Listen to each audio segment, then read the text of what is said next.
Assalamualaikum warahmatullahi wabarakatuh. Allahumma sholli ala sayyidina Muhammad wa ala ali sayyidina Muhammad. Berjumpa kita lagi dalam rancangan Seram-Seram Sejuk. Episod kali ini kita akan mengembara ke sebuah tempat di negeri Pahang. Terima kasih kepada penonton-penonton yang sudi menonton channel ini.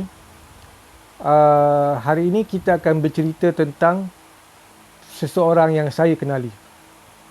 Saya kenali itu bermaksudnya masa dia kecil, maksudnya kami saling kenal semasa kami kecil lah kan.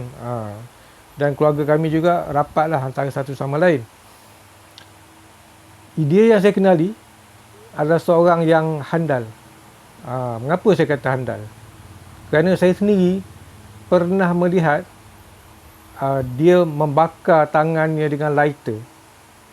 Dia ambil lighter kan, dia buat gini. Tapi dia buat depan kita lah. Dia buat sorok-sorok. Tapi saya ternampak. Dia ambil lighter tu, dinyalakan. Lepas tu dia pun ilmu kebal api. Dia adalah seorang penuntut satu jenis silat lah. Semasa itu kami bersama-sama tinggal di Terengganu. Selepas itu kami berpisah. Dia balik ke kampung keluarganya di Pahang bersama keluarganya lah. Dan saya pula pergi ke tempat lain lah, satu tempat lain. Dekat situ kami berpisah. Tapi yelah, ada kalanya akan ibu saya akan pergi ziarahi lah dia orang kan. Masa-masa kami lalu ke laluan Pantai Timur tu, dia lalu tu, maksudnya kami lalu tu, ibu saya akan ziarah lah. Dan satu kali tu, masa tu saya tak ada lah dekat sana, ibu saya menziarahi dengan keluarga saya lah. Lepas tu masa tu dah ziarah tu, bila balik semula ke tempat kami, ibu saya berceritakan tentang satu benda yang mengejutkan. Berita mengejutkan itu adalah kawan saya tu telah meninggal dunia. Jadi saya memang terkejut lah kan, sebab dia pun masa tu dia pun belum kahwin, dia masih muda. Tapi biasalah ajal kan. Ajal ni tak tentu masa, tak tentu ketika kan, umur pun tak kira. Tapi maksud saya mengejutkan tu satu hal. Di sebalik kematian tu pun rupanya ada cerita. Cerita itulah yang saya nak berkongsi dengan sahabat-sahabat penonton sekalian. Saya harap cerita ni kita ambil pengajarannya. Jangan kita buat sesuatu itu sewenang-wenangnya kan. Jangan kita sangka kita saja yang duduk dalam dunia ni. Sedangkan bersama kita ada makhluk lain yang kita tak nampak kan. Jadi ada adab bila buat sesuatu. Okey. Cerita tentang adab ni sebenarnya balik pada cerita sahabat tadi. Saya nak cerita pasal adab sebab apa? Sebab bila kita pergi ke mana-mana, berhati-hati.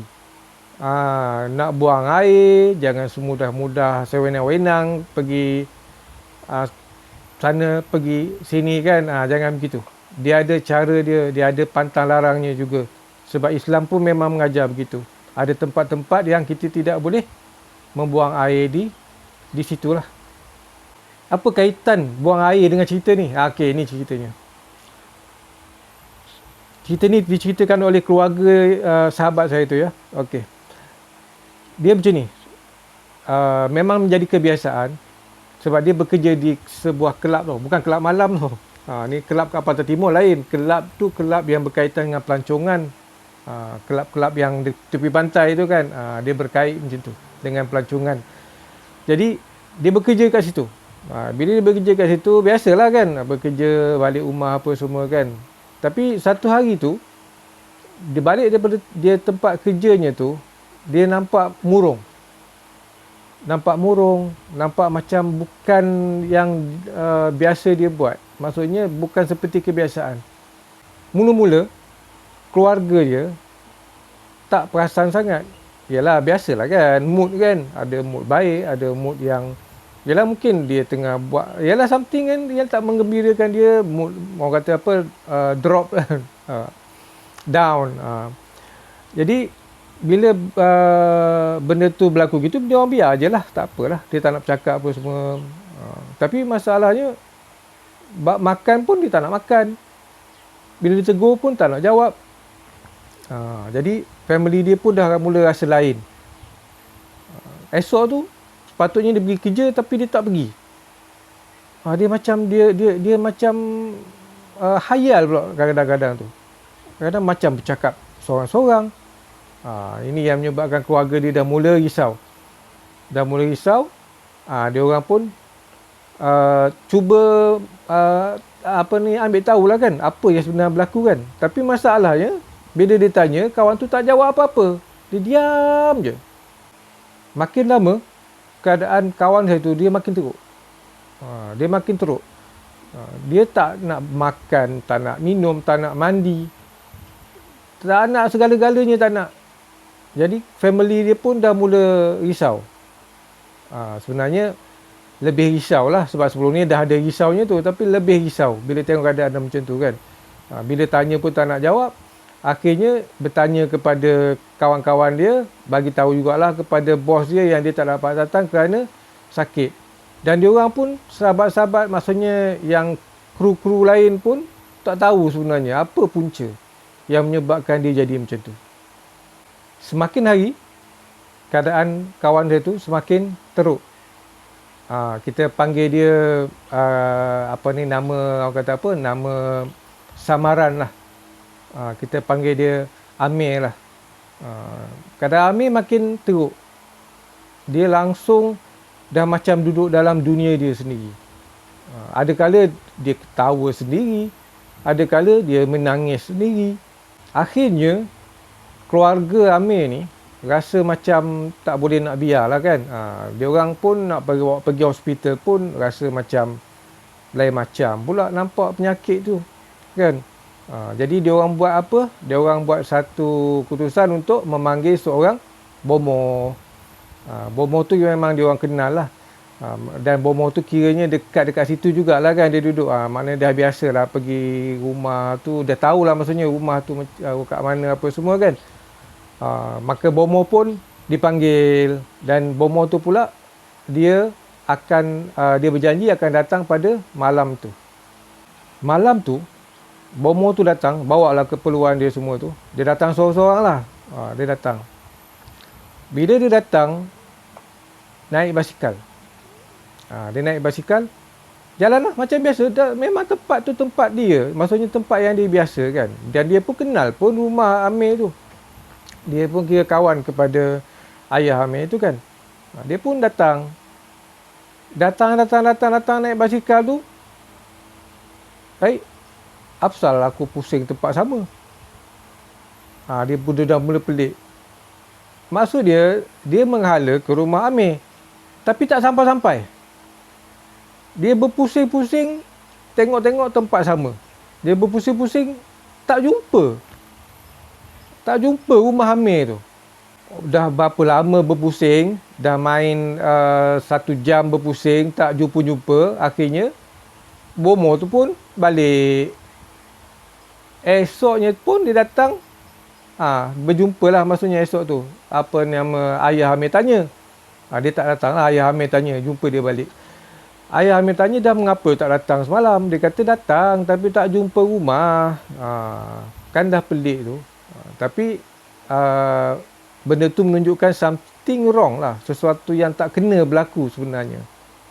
Keesokan harinya, bomoh tu datang lagi lah. Bomoh tu datang lagi. Kali ni jumpa rumah. Alhamdulillah jumpa rumah. Masa yang sama, adik kepada Amir balik. Sebab apa? Dia diminta untuk bantulah kan. Dia pun balik rumah lah. Semasa lalu dekat sebatang pokok, tiba-tiba sebatang apa yang dia panggil lah, dahan. Sebatang dahan yang besar, sebesar peha tu jatuh. Hampir-hampir nak timpa dia. Terkejut dia sebab dia tak pernah bayangkan pun pokok tu akan dahan boleh sekah macam tu kan. Tapi itu yang berlaku. Nyaris dia dihempap oleh dahan pokok tu. Yang adik Amir ni pun dia tabahkan hati. Untuk pengetahuan, adik dia ni badan dia besar. Dia pun naiklah dengan gagah perkasanya, kan. Naik. Lepas tu bomoh tu minta dia tolong dia bawa satu besen air lah untuk tujuan perubatan. Dia pun dengan langkah pahlawan tu, dia bawa air yang dalam besen tu, bawa, tiba-tiba tumbang. Seperti besen tu macam berat sangat. Sedangkan, iyalah apa sangat kan. Tapi tumbang. Dengan besen dengan dia sekali tumbang. Dah sampai kat situ. Dekat situ, dia orang mula perasan yang apa yang berlaku pada Amir ni adalah sesuatu yang berat. Termenung bomoh tu. Bila benda tu jadi macam tu, serba-serbi tak kena. Buat tu salah, buat ni tak jadi. Akhirnya, dia selepas dah fikir panjang, yelah bomoh kan, ada pengalaman semua tu kan. Lepas fikir-fikir panjang, dia ambil keputusan memandikan Amir tu. Tapi bukan mandikan kat situ, memandikan dia ke tempat lain. Dia perlu dimandikan di sebuah bukit kecil berhampiran dengan kampung dia orang. Keesokan harinya, siang lah. Dia nak mandikan tu waktu siang. Dia orang pun pergilah, bawa lah dengan kereta kan, ke bukit kecil tu untuk tujuan perubatan tadi tu. Sampai ke kaki bukit tu, dia orang macam terdiam lah, terkejut. Sebab apa? Sebab jalan tu dipenuhi oleh pasir yang putih. Tak tahu daripada mana, pasir putih. Pasir. Tapi dia orang tak berganjak lah, sebab dia orang dah nekat kan. Dia orang redah jugalah. Redah. Dan lepas redah tu sampai ke puncak bukit lah. Bukit kecil je lah kan. Tapi kecil-kecil pun kalau jatuh tergolek tu boleh maut jugalah kan. Di bukit tu, bomoh tu dia memulakan perbuatan dia lah. Dengan bacaan apa semua. Dan memang dia bawa lah air tu kan. Dia bawa air untuk mandi tu. Masa nak mandikan tu, tiba-tiba angin kencang. Bertiup kencang angin tu. Entah daripada mana. Bukan angin, dia macam ribut. Maksud dia, kalau ikut apa yang diceritakan, kalau dia orang tak pegang dahan ataupun pokok tu, dia orang boleh melayang. Jatuh ke bawah.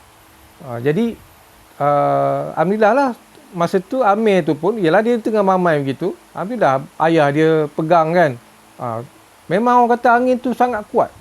Dan sangat kuat yang boleh menyebabkan jatuh ke bawah. Macam saya cerita tadi lah, kalau jatuh ke bawah tu, mungkin lah kan. Inna lillahi wa inna ilaihi raji'un lah kan. Alhamdulillah, tak adalah jadi macam tu.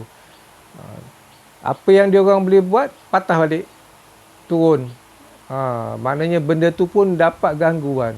Gangguan yang sangat, orang kata apa, sampai tahap terganggu tu kira macam tergendala lah benda tu. Bila dia orang balik semula ke rumah, bomoh pun dah mati kutu dah. Tak tahu nak buat apa. Buat tu pun jadi macam tu, buat ni pun jadi macam tu. Jadi, dia stop sekejap lah perubatan tu. Masa dia stop perubatan tu, Amir tu masa tu keadaan dia jadi lebih teruk. Sebelum tu dia boleh bangun apa semua kan. Tapi kali ni dia makin lemah. Makin lemah kan. Lepas tu dia pun terbaring kan. Masa terbaring tu dia meracau. Meracau. Tiba-tiba, minta maaf ni sensitif sikit. Tiba-tiba dia terkencing, terpancut macam tu. Dia sebut apa? Mati dia tu.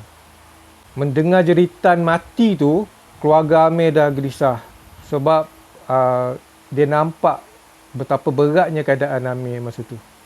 Dia punya hasrat makhluk tu dia dah menampakkan, orang kata apa, dia bukan menampakkan rupa dia, tapi dari segi suara tu kan, dia nak menunjukkan bahawasanya itulah hasrat dia. Hasrat dia nak usahakan sampai Amir tu mati. Usaha.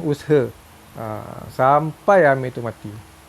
Tak lama kemudian, Amir semakin lemah, semakin lemah, semakin lemah. Kemudian perlahan dia menghembuskan nafas yang terakhir. Tapi tentunya lah sebab ajal dia dah tiba kan. Apa-apa pun kalaulah benda tu berlaku, itu hanyalah penyebab. Yang hakikat dia memang Tuhan nak tarik nyawa dia lah masa tu. Maka hilanglah seorang sahabat. Timbul pertanyaan, apa yang berlaku pada Amir sebenarnya? Benda tu bila ditanyakan kepada keluarga Amir, rupa-rupanya ia berkaitan dengan adab tadi. Itu apa yang saya cakap tadi kan. Saya cerita pasal adab. Kita nak pergi mana-mana, nak buang air, kena ada adab. Macam Islam pun ada ajar kan. Adab kita tak boleh membuang air di air yang tenang, tak boleh. Dalam lubang pun tak boleh. Jadi ada adab tu kita perlu jaga sebenarnya. Sebab ianya bukan hanya bersifat zahir, tetapi juga bersifat batin. Jadi apa yang saya boleh kongsi, benda ni ada penyebab. Jadi bila ada penyebab, kita kena kajilah kan. Jadi apa yang saya boleh bagi pesanan kepada saya juga, janganlah sewenang-wenangnya buat sesuatu. Menurut kata keluarga Amir, kerana kesilapan Amir membuang air merata-rata dan terkena kepada tempat makhluk tersebut, menyebabkan dia menjadi sangat marah dan membalas dendam. Itu kesimpulan apa yang berlaku kepada Amir. Dan akhirnya perlu kita ingat, apa saja yang berlaku, kita perlu takut hanya kepada Tuhan. Jangan takut hantu.